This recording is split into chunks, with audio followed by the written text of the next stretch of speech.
All right, so you want to enroll more clients into your virtual practice, into your telehealth, into your coaching program, whatever you want to call it.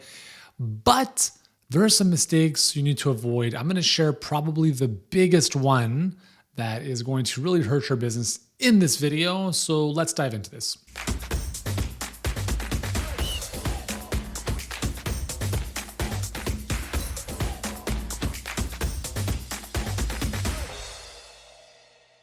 Hey guys, what's going on? Yuri Elkaim here, CEO and founder of Healthpreneur. We help health professionals grow their businesses online. And I want to share what happened on a client call this morning because I'll typically, when the need arises, do a call review for one of our clients. And we actually do this as a group, so everyone gets to partake in it and listen and learn from what that call sounded like. We'll pause the call. We'll look at elements of what worked, what didn't.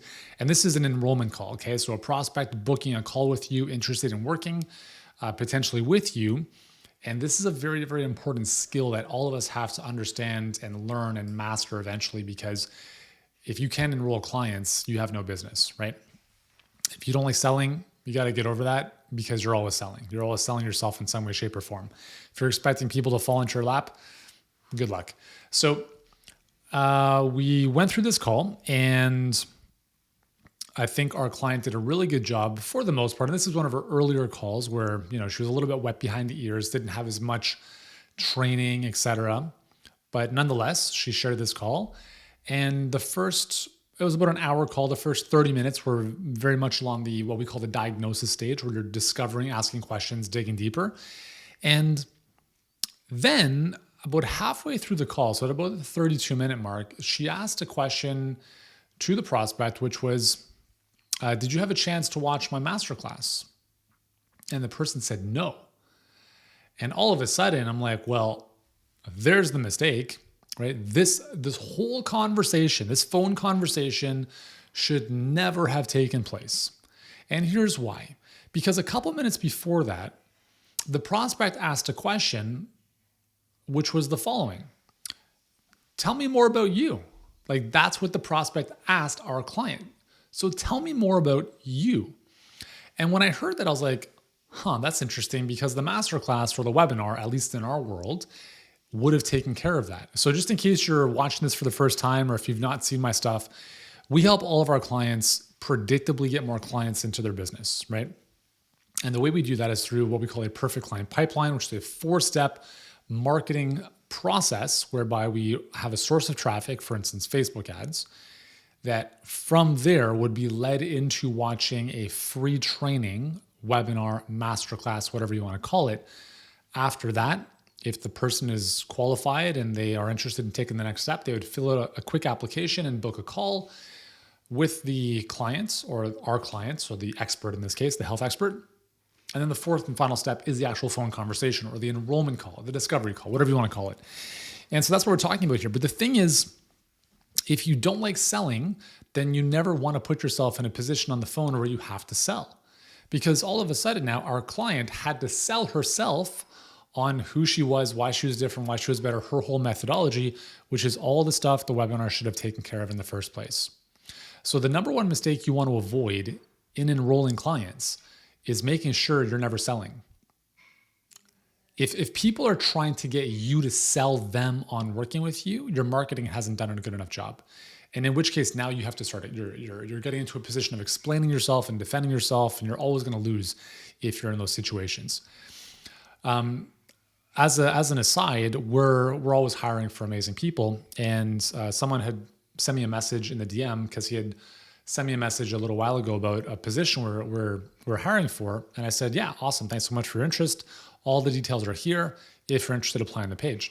And the first thing we have every applicant do is send us a 2 to 3 minute video cover letter about, why we should work with them, 4 to 5 questions they should answer, etc. So this is actually the first time someone sent me this message. She's like, can you send me a video about why I should consider working with your company? And here's what I'm thinking in my mind: fuck off, right? Like, I'm not, and I apologize for the abrasiveness there, but that's pretty much what I'm saying to myself. Number one, we don't need to hire you in any way, shape, or form you're probably not that great in the first place if you're looking for work. So let's just be honest. So what I'm trying to get at here, guys, is you always want to be in a position where you're never having to sell yourself. And if you're having to sell yourself, you're not doing a good enough job on the marketing stuff. Marketing is everything that happens to get someone on the phone. In the case of enrolling a prospect into a client, the phone conversation is the sale. That's it. That's the selling conversation. Everything up until that point is marketing. Marketing is, everyone has a different definition. For me, it's about really providing value to people who don't necessarily know you to the point where they know, like, and trust you more than previously, so that selling becomes almost unnecessary. The reason I shoot these videos, and the reason I'm never going to stop creating prolifically, content-wise, is because I love doing this. And I realize that the long-term game here is that if you watch enough of my videos, at some level, you're either like, I don't like this guy, which is fine, or you know what, like, this is great stuff. And eventually, when you are ready to reach out for help, if that's ever something you want, you're more likely to choose me and Healthpreneur because we've provided so much value to you. Maybe you feel more connected to me, etc. So there's no like devious scheme here. Like, that's just the way the world works, is you add a tremendous amount of value, and in return, the right people want to take the next step with you. The challenge, though, is that when you don't do that, and again, I'm not saying you have to shoot a video every single day and become a content machine, but the one piece of content you absolutely must have in your business is a webinar. The webinar is so important because what it does is, in about 45 to 60 minutes, it gives someone the essence of who you are, your philosophy, what you believe to be true. It shows them how your approach to dealing with a specific issue, problem, topic is different and better than everyone else. And this is why you have to always start with a single target market. You can't do this. Obviously, I'm sure you can see this now. You can't do this if you have a general practice. Like, I help everyone. Really? You're going to have a webinar for every single condition or every single prospect on the marketplace? No way, right? So you have to identify a single target market. I help people with eczema. I focus on helping new moms lose the baby weight. Because if you don't have that clarity, you can't clarify your messaging, and your marketing becomes, it's not even marketing to me, it's just random stuff. So when you have that single target market, then you're able to craft, think of it as a documentary, if you will, not to the level of like, the production value. But the goal of a documentary is to shift your thinking around the topic. Just think about most documentaries that you've watched. At some level, you've been like, this is really interesting. I didn't know this. That's what a good webinar is supposed to do. All right, you're selling the what and the why. You're not giving away the how. That's where you come in as, the practitioner or the expert, where they're going to work with you at that highest level to get the exact step-by-step to resolving the issue. Don't ever feel bad about not giving the how in the webinar. That's not the purpose, right? And if people are like, it was just a long sales pitch, blah, blah, blah, blah, blah. Bye, see you later. So going back to the conversation this morning with the call review, is halfway into the conversation, our client realized that this person hadn't watched her webinar. And I'm like, all right, knowing what you know now, what would be different, because now things are a bit different. She understands the process more. So number one is, when someone books a call with you, you have to assume they haven't watched the webinar, even if they're coming through the perfect client pipeline, right? They watched the webinar, then they're able to book a call. But let's just assume that some people come into your pipeline and they don't watch the whole webinar and they leave in 5 minutes. Now they're on your email list, right? Now they're getting emails from you over time. And at some point they're like, you know what? I'm ready to book a call with so-and-so. And so they do. But remember, maybe they didn't watch the whole webinar. So as soon as somebody books a call with you, remind them via email, text, whatever. Super excited to speak with you. Just as a reminder, watch the webinar. I've included the link here below. Watch the masterclass webinar, free training before our call. That way you're fully informed and we can make the most of our time together. Fair enough? Deal? Whatever? Question mark? It's very, very important they watch that, because if they don't watch it, they're going to come into a conversation with you. They're not going to know who you are necessarily. They don't know what your proprietary process or methodology is for how you do what you do. And that's not good. Like as an example, there was a chat conversation I noticed in our messenger the other day, and the person was like, "Are you a health professional?" That was her question to me. I'm like, "Well, this is not going to go anywhere anytime soon, so I'm not going to get her to book a call. Like, not that she was a fit or anything, but if that's the question, she has no clue who I am, and if you're on the phone with people at that stage of like, who are you? What do you do exactly? You will never enroll clients ever, unless you are the world's best salesperson and you can consolidate all that information into 30 to 60 minutes. But the challenge is that you're going to be repeating that message over and over and over again. So the webinar's goal is to do all of the heavy lifting for you. So if someone comes to me and says, "Okay, Yuri, how are you guys different? What exactly do you do?" I'm not going to go and explain myself. I'll be like, just watch the webinar. If it resonates with you, let me know, and I'll send you the link to book in a call with us. I'm not going to chase you, right? I don't need your business. I'm good, right? You probably need more. You probably need my help more than I need your money. Let's just be very clear. But I'm not going to cry about it if it's not a fit. But what the webinar does is it filters away everyone who's not a good fit, and it moves the select few who are a good fit to the next step to book a call with you. You want people showing up on the phone with you who are like, "Man, like I watched that friggin' webinar and I was like, oh my God, everything she was saying was like everything I've been thinking, everything I've been dealing with." It's like you finally understood. Like I felt like I was understood. That's when you know the sale is half made. So that's the first thing. That's the biggest thing you have to recognize in that situation. Because here's the thing that everyone wants to know. How does this work? And how is it different? So here's something we get, not often, but enough. This sounds like this other program I did before. This sounds like I did a webinar funnel before. I got that. Well, no, you don't, because it's not working for you. So when someone gives you a problem, you have to give them a bigger problem.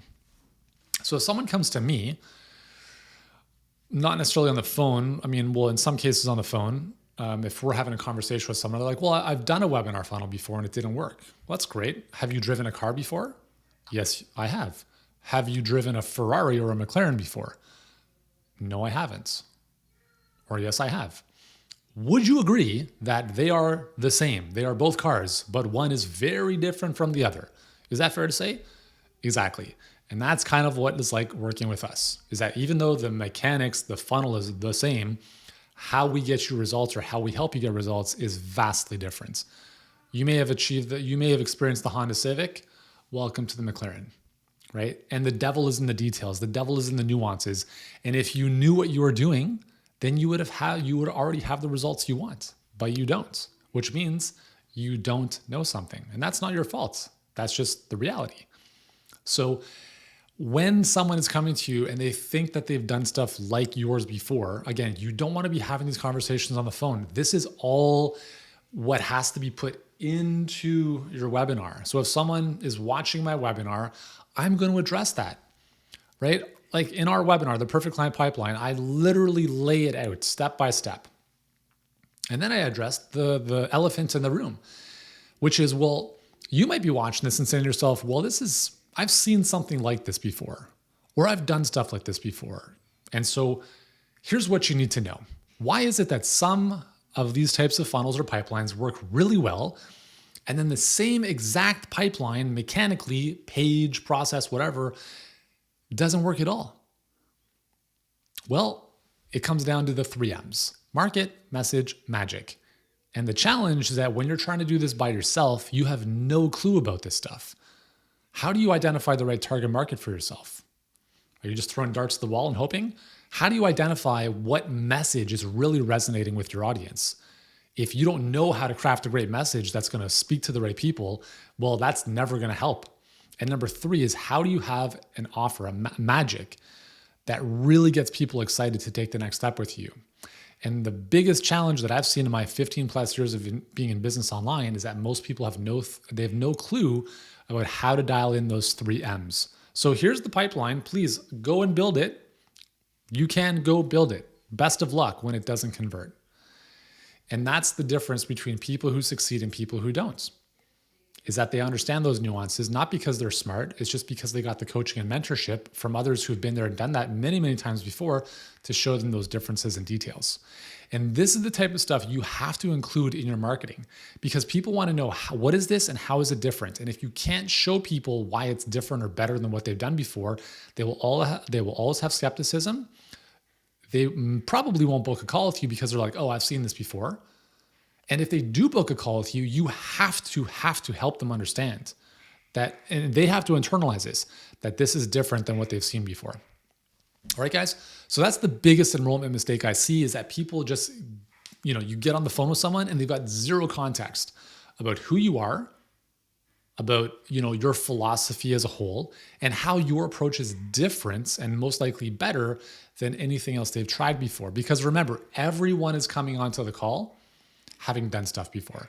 And this is a great example this morning. The first 10 minutes was this prospect telling our clients everything she's done before. I've done all this stuff. I've taken my, all this stuff. So she's done all this stuff. So when someone is coming onto a phone conversation with you, they've done all the stuff. The two things you have to remember is skepticism is high and believability of your solution being different and better is low. So you have to do a very good job in your webinar and then in the conversation with them about showing them that your program is the utopia they've been looking for. Because the number one objection all the time, and guys, you have to understand this, it's too much money, because that's bullshit. The person's gonna go buy a TV tomorrow for Black Friday or Christmas or whatever. Don't buy that lie, okay? Either they don't really, really want the transformation, okay? So that's part of it. Or it's not too expensive. It's not that they have to talk to their spouse. It's not that they have to think about it. It's they don't believe your solution is gonna work for them. Period, end of story, every single time. That's it.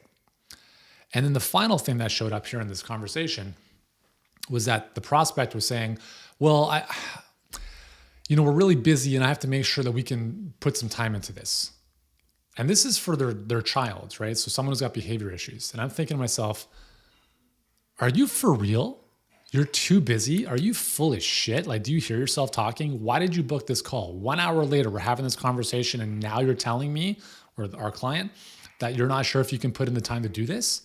And what that tells you is that now we go back a couple notches to look at how our client was talking about her program, in which case the mental story the prospect is playing is, oh, I have to watch all these videos.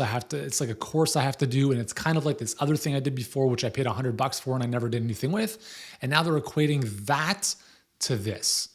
And that's a lose-lose situation. So how you position what you do is massively important, because everyone's going to associate right away, oh, I did something like this before and it was $50. Your thing's $5,000? You're crazy. Or whatever it is. So I know there's a lot of stuff we can unpack here, but let's just boil it down to the number one thing you have to do if you're speaking to people on the phone is they have to have context, ideally, about who you are, what you do, how you're different, how your methodology might be different than someone else's and what they've done in the past and why it's better, so that when they get on the phone with you, they're pre-sold. It doesn't always have to be like that if you're terrific on the phone and you can move people to action who've never heard of you. But for the most part, you don't want to be dealing with people like that, because you just you're going to have so many more calls before you get a yes. Anyways, I hope that makes sense. If you're like, I don't understand this stuff, please, if you're watching this on YouTube, we've got some other videos on the perfect client pipeline specifically. And yeah, anyways, hopefully this is valuable for you. Let me know in the comments below, what's the one aha this has made you realize? And I'll see you in the next video. Ciao, guys.